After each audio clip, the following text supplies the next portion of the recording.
Salut les amis, After Zap Image numéro 678. Aujourd'hui on démarre avec l'anniversaire d'un champion du monde 2018 avec l'équipe de France. C'est le défenseur du Real Madrid, Raphaël Varane, qui fête aujourd'hui ses 27 ans. Une carrière quand même assez impressionnante pour Varane à 27 ans. Ça fait bientôt presque 10 ans il est au Real Madrid. Je crois qu'il est arrivé en 2011, donc presque 10 ans pour lui du côté du Real. C'est assez rare pour un joueur de rester 10 ans dans un club qui puisait au Real Madrid. Et évidemment, Raphaël Varane à 27 ans, c'est aussi un palmarès assez incroyable, notamment en Liga. Deux trophées en Liga, une Coupe du Roi, une Super Coupe, 4 Coupes du Monde des clubs et aussi évidemment 4 Ligues des Champions remportées par Varane à seulement 27 ans. Et on rappelle la Coupe du Monde aussi avec l'équipe de France en 2018, donc un palmarès plutôt rempli pour Raphaël Varane. Ensuite, une autre info, c'était il y a 12 ans le premier duel entre Lionel Messi et Cristiano Ronaldo à l'époque en Ligue des Champions. En 2008, c'était un Barça-Manchester United. On continue avec la une du quotidien, l'équipe qui titre la Ligue 1 dans les starts. Hier, il y a eu plusieurs avancées significatives concernant la reprise éventuelle de la Ligue 1 dans les prochaines semaines. On a eu notamment cette info selon laquelle la Ligue a présenté un protocole médical de reprise de la compétition. Il reste maintenant à ce que ce protocole soit soumis au gouvernement et à l'accord du gouvernement. Autre info importante qui est sortie hier, Canal+ et la Ligue de football professionnel ont trouvé un accord pour le paiement des matchs de Ligue 1 et de Ligue 2 qui ont déjà été disputés et diffusés. Donc ça c'est quand même plutôt important, ce sont des matchs qui ont déjà été joués, mais voilà, les diffuseurs pour le moment n'avaient pas, on va dire, versé leur part. Ça va être fait dans les prochaines semaines, donc ça va quand même être une bonne bouffée d'oxygène pour certains clubs qui financièrement avaient quelques difficultés depuis quelques semaines. Ensuite, info du côté de l'Olympique de Marseille, puisque la Roma est toujours intéressée par Florian Thauvin. Edin Dzeko pourrait vraisemblablement quitter la Roma cet été, donc au vu de l'effectif romain qui est quand même assez limité offensivement, les Romains aimeraient étoffer un peu cet effectif offensif, on va dire, avec Florian Thauvin. On suivra attentivement Florian Thauvin, ce dossier sur ce futur mercato, puisque c'est un joueur qui a quand même une valeur marchande assez élevée.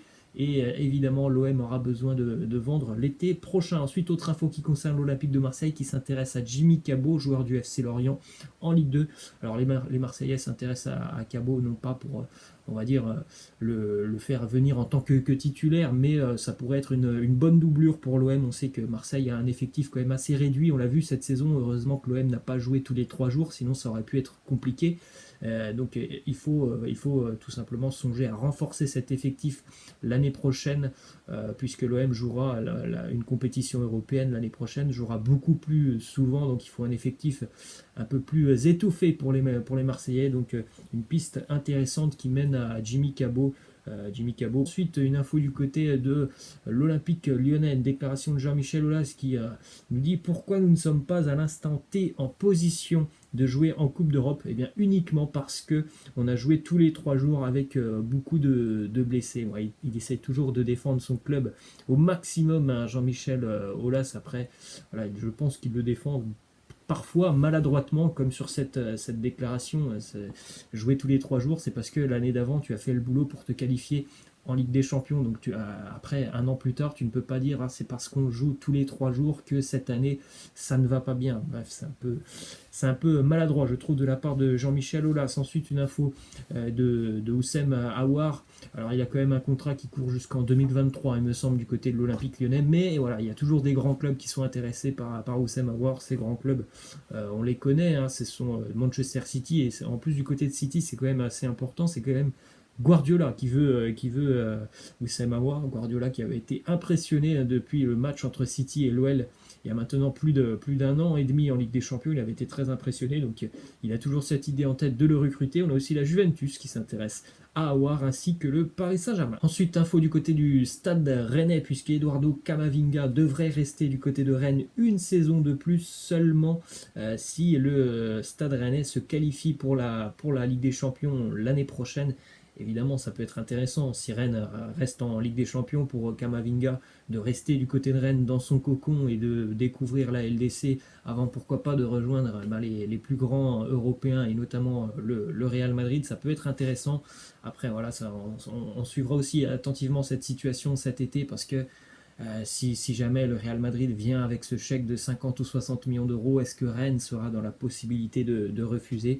On peut avoir des doutes aussi là-dessus. Ensuite, une info sur le Paris Saint-Germain. Hier, on en a parlé. Leonardo recherche plusieurs profils qu'il a déjà ciblés, notamment en défense et au milieu de terrain. Alors, Leonardo s'intéresse à Pellegrini, Lorenzo Pellegrini, le joueur de la Roma, seulement 23 ans. Profil intéressant au milieu de terrain, joueur assez doué et techniquement avec une très bonne vision du jeu. Je crois d'ailleurs que cette année, sur à peu près 25 matchs, toutes compétitions confondues, il est à 12 passes décisives, donc c'est plutôt intéressant comme joueur, ce Lorenzo Pellegrini. Ensuite, une déclaration en Ligue 2 de Jérémy Ménez, joueur du Paris FC, qui nous dit: j'ai peut-être aussi aidé la presse à être méchante avec moi, j'aurais pu être un peu plus ouvert, moins con, parfois j'ai été con, je me suis fermé à des gens alors qu'ils ne m'avaient peut-être pas fait de mal.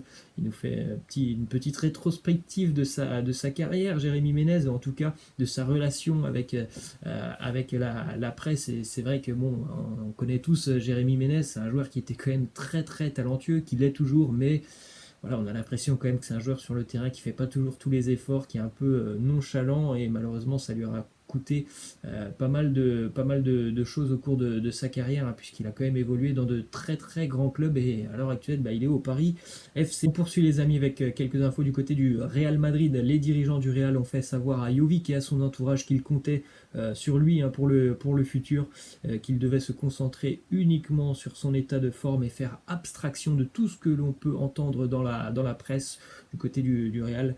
On n'a pas envie de lâcher Luka Jovic. Ensuite, une info qui concerne Jesus Régnier qui devrait être prêté l'année prochaine, de préférence en Liga. Ça, c'est le Real qui le souhaite, afin évidemment de poursuivre sa progression, d'acquérir plus d'expérience, plus de temps de jeu, ce qui sera compliqué évidemment du côté du Real, mais lui aussi c'est un joueur qu'on pourrait revoir avec le maillot du Real dans peut-être 2 ou 3 ans. Ensuite, une info qui concerne Marcos Asensio, plutôt une bonne nouvelle pour les fans du Real et pour Asensio aussi.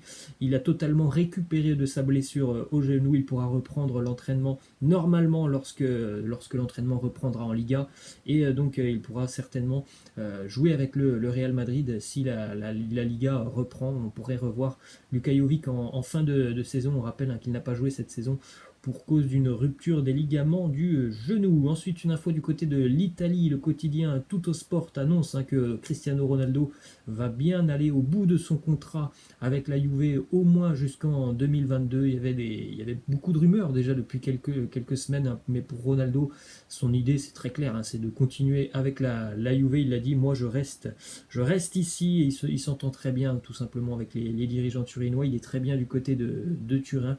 Donc voilà, la donne elle est simple pour lui, c'est de continuer l'aventure en Italie. Ensuite, une déclaration de Diego Forlán, l'Uruguayen, qui a pu côtoyer Messi et Ronaldo au cours de sa carrière lorsqu'il évoluait du côté de l'Atlético Madrid. Il me dit: nous parlons de deux des meilleurs joueurs au monde, mais je dis toujours la même chose. Si vous analysez les caractéristiques de chacun, je dis que Ronaldo est beaucoup plus complet que Messi. Je pense que oui, Ronaldo est beaucoup plus complet, en tout cas est plus complet, beaucoup je ne sais pas, mais plus complet que Léo Messi. Ensuite, une petite statistique sur Léo Messi, qui, on le rappelle, est toujours meilleur buteur de l'histoire sur une année civile, et ça c'est un record qui, à mon avis, sera quand même très très compliqué à aller chercher. Messi, 91 buts, on se rappelle de cette année incroyable en 2012.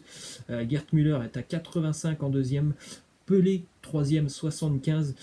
C'est quand même assez impressionnant. 91 buts, ça va être un record très très compliqué à aller chercher. Ensuite, du côté de l'Angleterre, déclaration d'Harry Maguire, le défenseur de Manchester United. On ne veut pas se battre pour une place en Ligue des Champions, on veut se battre pour le titre. Vous pouvez voir depuis le début de saison qu'on ressemble davantage à une équipe.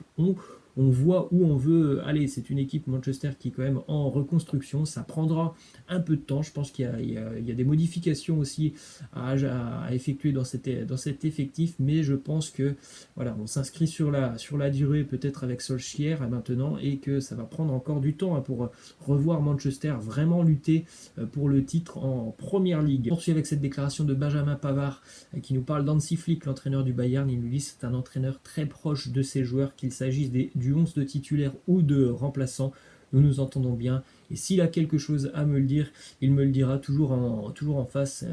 Il a apporté pas mal de stabilité au Bayern, Hansi Flick. On pouvait penser que lorsqu'il est arrivé, et même moi-même je le pensais, que ça allait être un entraîneur de passage. Et ben c'est pas le cas, hein. Visiblement, lui aussi, il va s'inscrire dans la durée avec le Bayern. Ensuite, on jette un petit coup d'œil au futur maillot des Hibernian, club de première ligue écossaise, qui vont remercier le service médical. Ça sera le maillot l'année prochaine avec ce thank you NHS, donc merci au système de santé. C'est peut-être des maillots qu'on va revoir, hein, du côté du championnat de France dans les prochaines semaines. Ensuite, lors du quart de finale de la Coupe du Monde de 1986 entre l'Argentine et l'Angleterre, l'Argentine s'impose 2-1 grâce à Diego Maradona et ce fameux but de la main. Diego Maradona, après le match en interview, il nous dira un peu avec la tête de Maradona, mais aussi un peu avec la main de Dieu, ce but, hein, qui fera énormément parler, évidemment, et qui fait toujours parler. Ensuite, on jette un petit coup d'œil à cette photo de Ronaldinho. Ronaldinho, on sait que c'était quelqu'un de très agile, hein, de très doué techniquement, mais regardez quand même cette musculature assez impressionnante, hein, pour Ronaldinho. Il était vraiment au top. Et on termine avec la question de fin. Laissez-moi en commentaire si vous reconnaissez le joueur sur cette photo. Bon, c'est vraiment très simple aujourd'hui. Hier, vous avez été nombreux à me laisser vos réponses en commentaire, hein, par rapport à cette photo des 5 joueurs de l'AC Milan. Et il y a eu pas mal d'erreurs. Pas mal d'erreurs à ma grande surprise, puisque je vous avais donné un indice. Je vous avais dit quand même que c'était un joueur qui était passé par la Ligue 1. Donc évidemment, il y en a qui ont trouvé Johan Gourcuff, mais il y a aussi pas mal d'erreurs. Beaucoup de personnes m'ont proposé Alexandre Pato, et non, ce n'était pas Pato, mais bien Johan Gourcuff, qui était présent sur cette image, alors qu'il n'y avait que des légendes du Milan, et on avait donc Gourcuff juste derrière. Gourcuff qui est passé par Dijon, hein, je le rappelle. Voilà les amis, c'est la fin, je vous laisse et je vous dis à la prochaine. Ciao.